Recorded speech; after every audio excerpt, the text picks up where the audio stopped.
అదరగొట్టే కారం రంగు రుచి ఆచి కారం పొడి.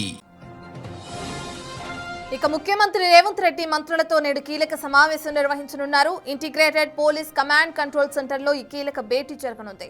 పంచాయతీ ఎన్నికల ఫలితాలు, కాంగ్రెస్ బలపరిచిన అభ్యర్థులు గెలుచుకున్న స్థానాలపై చర్చ జరగనుంది. సర్పంచ్ ఎన్నికల ఫలితాలపై సీఎం మంత్రులు విశ్లేషించనున్నారు. ఆయా గ్రామాలు, మండలాలు, నియోజకవర్గాల వారి ఫలితాలు గణాంకాలతో సహా చర్చించనున్నారు. ఇక ఇతర పార్టీలు బలపరిచిన అభ్యర్థుల ఫలితాలపైన విశ్లేషణ ఉండే అవకాశం ఉంది. భవిష్యత్తులో జరగనున్న స్థానిక సంస్థల ఎన్నికల అంశాలపై చర్చ జరగనుంది.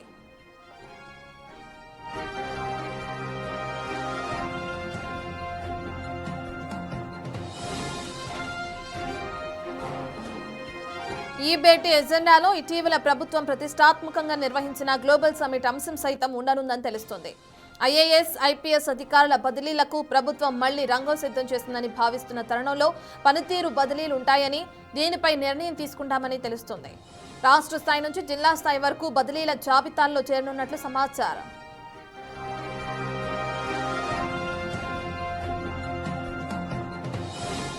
మంత్రుల పనితీరుపై సీఎం రేవంత్ రెడ్డి అధిష్టానానికి నివేదిక సమర్పించిన నేపథ్యంలో ఆ నివేదిక కాపీలను ఒక్కో మంత్రికి విడిగా ఇచ్చే అవకాశం ఉంది. కొందరు మంత్రులు తమ పరిధిలోని శాఖల్లో ఆశించిన స్థాయిలో పనిచేయటం లేదని విమర్శలతో పాటు మరికొందరు జిల్లాల్లో గ్రూప్ తగాదాలను ఎంకరేజ్ చేస్తున్నట్లు ఆరోపణలు ఉన్నాయి. ఈ మీటింగ్లో మంత్రుల పనితీరుపై సీఎం రేవంత్ రెడ్డి చర్చించనున్నారు. మరోవైపు మంత్రుల శాఖల మార్పుపై సంకేతాలిచ్చే అవకాశం ఉందని తెలిసింది. ఈ సమావేశంలో అసెంబ్లీ శీతాకాల సమావేశాల నిర్వహణపై నిర్ణయం తీసుకున్నారు. అలాగే 2 ఏళ్ల కాంగ్రెస్ పాలనలో సర్కారు సాధించిన విజయాలపై ప్రత్యేకంగా చర్చించే అవకాశం ఉంది.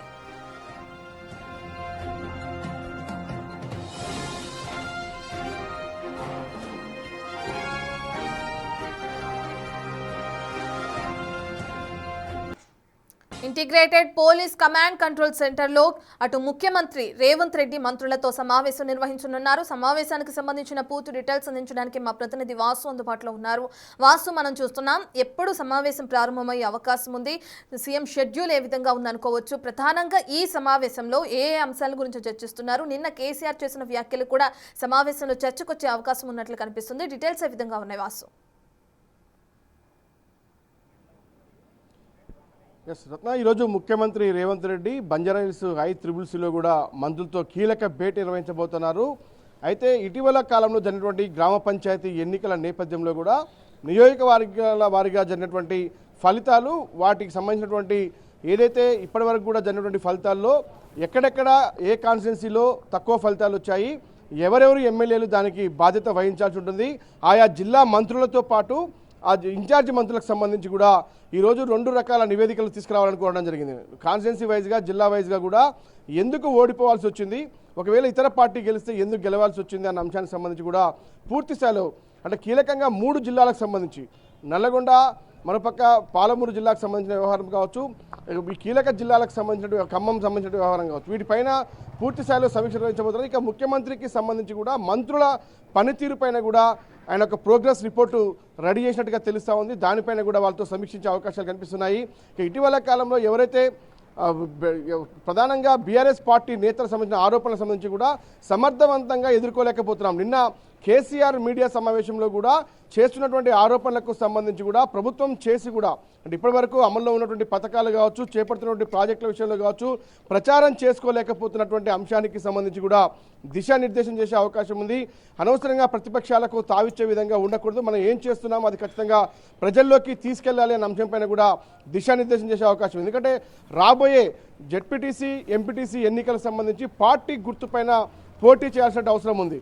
అంటే ఎందుకంటే ఒక పక్కన గెలవని స్థానాలను సైతం బీఆర్ఎస్ తమ ఖాతాలో వేసుకొని ప్రచారం చేసుకుంటా ఉంటే, కాంగ్రెస్ ప్రభుత్వం మాత్రం 70% స్థానాలు గెలిచి కూడా ఎందుకు ప్రచారం చేసుకోవడం లేదు, ఎందుకు చెప్పడం లేదన్న అంశంపైన కూడా ముఖ్యమంత్రి ఈరోజు కీలకంగా చర్చించే అవకాశం ఉంది. ఇక సొసైటీ ఎన్నికలకు సంబంధించి ఇటీవల కాలంలో కూడా సొసైటీలకు సంబంధించినటువంటి పాలక వర్గాలను రద్దు చేసిన నేపథ్యంలో కూడా సొసైటీల ఎన్నికల నిర్వహణకు సంబంధించి ఎప్పుడు ముందుకు వెళ్ళాలి అన్న అంశంపైన చర్చించే అవకాశం. ఇక ఎంపీటీసీ, జెడ్పీటీసీ ఎన్నికలకు సంబంధించి 42% బీసీ రిజర్వేషన్ అంశం కేంద్రంతో ముడిపడిన నేపథ్యంలో కూడా తదుపరి ఎంతవరకు అవకాశం ఉంది రిజర్వేషన్ల కల్పనకు సంబంధించి, ఏ విధంగా బీసీలకు 42% రిజర్వేషన్లు స్థానిక ఎన్నికల్లో ఇవ్వాలి అన్న అంశంపైన కూడా చర్చించే అవకాశాలు కనిపిస్తూ ఉంది.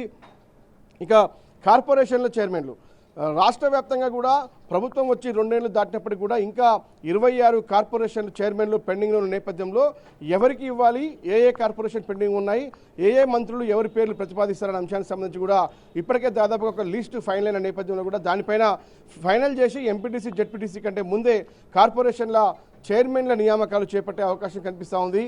ఇక మరొక కీలక అంశం, ఎవరైతే ఐఏఎస్ ఐపీఎస్ అధికారుల పనితీరుకు సంబంధించి ప్రభుత్వాన్ని ఇబ్బంది పెట్టే పరంగా కావచ్చు, మరోపక్క ప్రభుత్వానికి వ్యతిరేకంగా వ్యవహరించే తీరుకు సంబంధించి కావచ్చు, నిర్లక్ష్యంగా పనిచేసే అంశానికి సంబంధించి కావచ్చు, అంటే వాళ్ళ ఫెయిల్యూర్ పైన కూడా మంత్రులను అడిగే అభిప్రాయాలు తీసుకునే అవకాశం ఉంది. ఎందుకంటే సచివాలయంలో కీలక పాత్రల్లో ఉన్నటువంటి ఐఏఎస్ల నుంచి మొదలు పెడితే జిల్లాలో ఉన్నటువంటి కలెక్టర్లతో పాటు ఐపీఎస్ అధికారులు, పోలీస్ కమిషనర్లకు సంబంధించినటువంటి జిల్లాల్లో పనిచేసే అధికారుల తీరుపైన కూడా కొంత అసంతృప్తి ఉంది. దానిపైన మంత్రులు ఇప్పటికే పెద్ద ఎత్తున ఫిర్యాదులు చేశారు. కాబట్టి అలాంటి అధికారులు ఎవరున్నారు, వాళ్ళ వ్యవహార శైలికి సంబంధించి ఫిర్యాదులపైన కూడా చర్చించబోతున్నారు. ఇక ప్రధానంగా పలు పెండింగ్ ప్రాజెక్టులకు సంబంధించి తెలంగాణ రాష్ట్రంలో కాంగ్రెస్ ప్రభుత్వం అధికారంలోకి వచ్చిన తర్వాత పెండింగ్ ప్రాజెక్టులు ఏమున్నాయి, ఏ జిల్లాల్లో త్వరితగతిన పూర్తి చేసినటువంటి ప్రాజెక్టులు ఏమున్నాయి, సంక్షేమ పథకాల అమలు తీరుకు సంబంధించి ఇటు ఇందిరమ్మ ఇండ్లు కావచ్చు, ఇటు మహిళలకు సంబంధించినటువంటి కావచ్చు, రైతులకు సంబంధించినటువంటి వ్యవహారాలు కావచ్చు, ఎందుకంటే రేపు రానున్నటువంటి పంటలకు సంబంధించినటువంటి యాసంగి ఏదైతే రైతు బీమాతో పాటు ఇతర అంశాలకు సంబంధించి యూరియాకు సంబంధించిన అంశాలతో పాటు పలు కీలక అంశాలపైన కూడా అంటే పూర్తిగా రాష్ట్రంలో ఉన్నటువంటి పెండింగ్ సమస్యలు, రైతాంగం ఎదుర్కొన్న సమస్యలతో పాటు ఇతర ప్రజలకు ఉన్నటువంటి ఇతర సమస్యలపైన కూడా పూర్తి స్థాయిలో కూడా మంత్రులతో చర్చించబోతున్నారు. ప్రధానంగా అసెంబ్లీ సమావేశాలు అంటే శీతాకాల అసెంబ్లీ సమావేశాలు కూడా నిర్వహించాలని తెలంగాణ ప్రభుత్వం భావిస్తున్న నేపథ్యంలో కూడా జనవరి 2 నుంచి కూడా శీతాకాల సమావేశాలు జరిగే అవకాశం ఉందని రాత్రి నిన్న ముఖ్యమంత్రి చిట్చాట్లో కూడా చెప్పడం జరిగింది. కాబట్టి ఏ అంశాలపైన అసెంబ్లీలో చర్చించాలి అన్న అంశంపైన కూడా ప్రధానంగా, ఎందుకంటే నిన్న కేసీఆర్ చేసినటువంటి పాలమూరు రంగారెడ్డి ఎత్తిపోతల పథకం, కృష్ణా నది వాటాలకు సంబంధించినటువంటి విషయంలో కూడా చాలా తీవ్రమైన ఆరోపణలు, పెండింగ్ ప్రాజెక్టుల విషయంలో కాంగ్రెస్ ప్రభుత్వం ఎక్కడ కూడా పట్టించుకోవడం లేదన్న విషయాన్ని కేసీఆర్ ఏదైతే చెప్పారో దానిపైన చర్చకు సిద్ధమని ఇప్పటికే రేవంత్ రెడ్డి కేసీఆర్కు సవాల్ విసిరారు. మీరు అసెంబ్లీకి వచ్చి ప్రజల ముందు ముఖాముఖిగా చర్చిద్దాం రండి, ప్రతిదానికి సమాధానం చెప్తాం, పాలమూరు రంగారెడ్డికి ఎంత ఖర్చు చేశామో, మిగతా ప్రాజెక్టుల విషయాల్లో ఎలా ముందుకెళ్తున్నామో, కేంద్రం దగ్గర పెండింగ్లో ఉన్నటువంటి ఏదైతే ఉన్నాయో వాటి కోసం ఎలాంటి కృషి చేస్తూ ఉన్నాము, కృష్ణా వాటర్ విషయంలో కూడా మేము 71% నీటి వాటాల కోసం ఏ విధంగా పోరాటం చేస్తున్నాం, ఇలాంటి అంశాలన్నింటిపైన చర్చిద్దాం. కాబట్టి మీరు అసెంబ్లీకి రావాలి, అసెంబ్లీకి రాకుండా తప్పించుకొని తిరుగుతున్నారన్న విషయాన్ని రేవంత్ రెడ్డి నిన్న మాట్లాడడం జరిగింది. కాబట్టి వీటిపైన అసెంబ్లీలో చర్చించే ఇతర అంశాలపైన కూడా రేపు ఖచ్చితంగా కూడా ఈరోజు కేబినెట్ మంత్రులతో కూడా సాయంత్రం 5 గంటలకు కమాండ్ కంట్రోల్ సెంటర్లో ముఖ్యమంత్రి రేవంత్ రెడ్డి కీలక భేటీ నిర్వహించబోతున్నారు. రాష్ట్రంలో నెలకొన్నటువంటి తాజా రాజకీయ పరిస్థితులతో పాటు ఇతర ప్రజా సంక్షేమ పథకాలు, ప్రాజెక్టులు, నీటి వాటాలు అన్ని విషయాల్లో కూడా ఖచ్చితంగా కూడా ఈరోజు సుదీర్ఘంగా రాత్రి లేట్ నైట్ వరకు కూడా ముఖ్యమంత్రి మంత్రులతో ఈ భేటీ కొనసాగే అవకాశం అయితే కనిపిస్తా ఉంది. ఎస్ వాసు, మీరు చెప్పినట్లుగానే జరిగిన పంచాయతీ ఎన్నికలకు సంబంధించి సమీక్షలో మాట్లాడే అవకాశం ఉంది. దీంతో పాటు రాబోయే జడ్పీటీసీ, ఎంపీటీసీ ఎన్నికలకు సంబంధించి ఎటువంటి దిశానిర్దేశాలు చేస్తారనుకోవచ్చు. ప్రధానంగా ఆ ఎన్నికలకు సంబంధించి ఏ విధంగా కార్యాచరణ పొందుపరిచే అవకాశం ఉందనుకోవచ్చు కాంగ్రెస్ పార్టీకి సంబంధించి.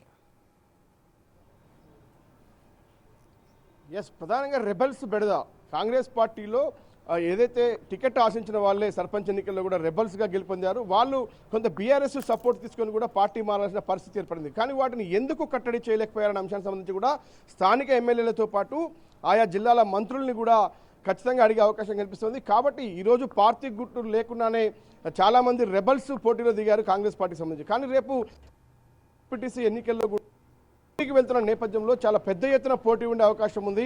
రెబల్స్ బెడద ఎక్కువగా ఉంటుంది. కాబట్టి వాటన్నిటినీ సమగ్రంగా చర్చించి గెలుపు అభ్యర్థులు ఎవరైతే ఉన్నారో వాళ్ళకే టికెట్లు ఇచ్చే విధంగా ఉండాలి. ఎలాంటి బంధుప్రీతి కానీ ఎలాంటి ఉద్దేశం లేకుండా ఖచ్చితంగా కూడా గెలుపు గుర్రాలకే టికెట్లు ఇవ్వాలన్న అంశానికి సంబంధించి దిశానిర్దేశం చేసే అవకాశం ఉంది. గ్రామ పంచాయతీ ఎన్నికల్లో ఏదైతే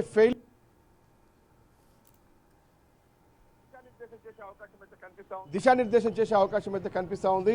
ప్రధానంగా అసెంబ్లీలో చర్చించాల్సిన అంశాలకు సంబంధించి కూడా మంత్రుల నుంచి అభిప్రాయాలు సేకరించే అవకాశం ఉంది.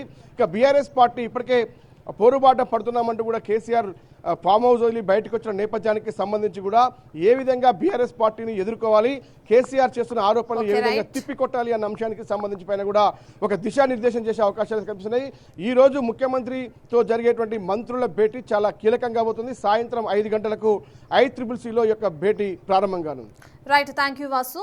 ఇక ముఖ్యమంత్రి రేవంత్ రెడ్డి మంత్రులతో సమీక్ష సమావేశం నిర్వహించనున్నారు ఈ రోజు.